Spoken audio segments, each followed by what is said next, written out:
PPF यानी कि public provident fund account पे आपको 7.1% का वार्षिक ब्याज मिलता है। इसमें कोई भी निवेशक जो निवेश करना चाहता है तो न्यूनतम 500 रुपये से लेकर के 1.5 लाख रुपए तक सालाना निवेश किया जा सकता है।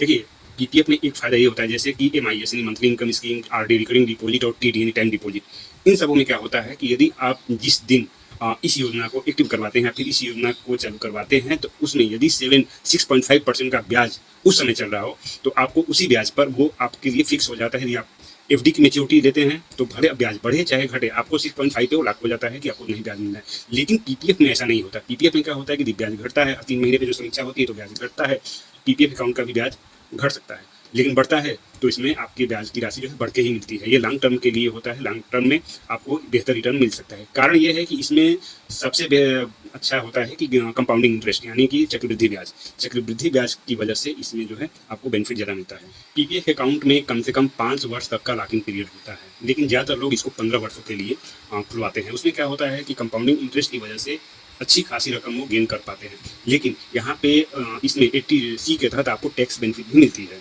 ज़रूरत पड़ने पर यदि कोई भी पीपीएफ अकाउंट धारक चाहे तो वो पैसा 7 साल के बाद निकाल सकता है, लेकिन इसमें बैंक की कुछ नियम और शर्तें भी लागू होती हैं। पीपीएफ अकाउंट का एक सबसे बड़ा फायदा ये भी होता है कि आपकी मेच्योरिटी के बाद यदि आप पैसा नहीं निकालते हैं तो ये जो है ऑटोमेटिक बिना पेपर वर्क के, बिना किसी पेपर वर्क के आपका 5 वर्ष की अवधि के लिए ये बढ़ जाता है। इसमें आपको वही ब्याज मिलता है जो कि पीपीएफ अकाउंट में नियमित रूप से ब्याज मिलने वाला होता है। कहने का मतलब ये हुआ कि जिस तरह से एफडी वगैरह के में पैसा आप छोड़ देते हैं तो उसके बाद उसकी निर्धारित तिथि के बाद यानी कि जब मेच्योर हो गया, मेच्योरिटी डेट के बाद आपको मात्र सेविंग अकाउंट का ही ब्याज इसमें मिलता है, जबकि इसमें ऐसा नहीं होता। ये सबसे बड़ा फायदा होता है।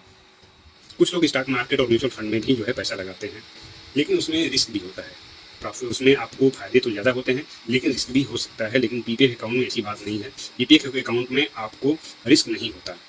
यहाँ कुछ लोगों के मन में ये भी सवाल होगा कि हम पीपीएफ करें या फिर पीपीएफ एफडी में कौन सा बेहतर है। तो मैं बता दूं कि यदि आप कम समय की लॉकिंग पीरियड चाहते हैं, या आप चाहते हैं कि 1 साल से लेकर 5 साल के भीतर हम पैसा अपना निकाल लें, या फिर 10 साल के भीतर कभी पैसा अपना निकालें, तो इस कंडीशन में आप जो है आपको पैसे की अचानक आवश्यकता पड़ सकती है। तो इस कंडीशन में आपको ये तय करना होता है। तो यहाँ पर आप एफडी कर सकते हैं, लेकिन आप लॉन्ग टर्म के लिए सोचते हैं कि हम लंबी अवधि में इसका पैसा निकालेंगे, बाकी जो भी हमारे घरों खर्चे हैं या फिर जो भी अन्य ऐसी आपदाएं आती है, कई बार ऐसी कंडीशन घरों में आती भी है कि पैसे की सख्त जरूरत पड़ती है, तो आपको लगता है कि नहीं हम उतने दिन तक सर्वाइव कर जाएंगे, तो आप हमें पीपीएफ का ही अकाउंट खुलवाएं। पीपीएफ में आपको कंपाउंडिंग इंटरेस्ट का ब्याज मिलता है, इसकी वजह से इसका रिटर्न बहुत ही अच्छा मिलता है।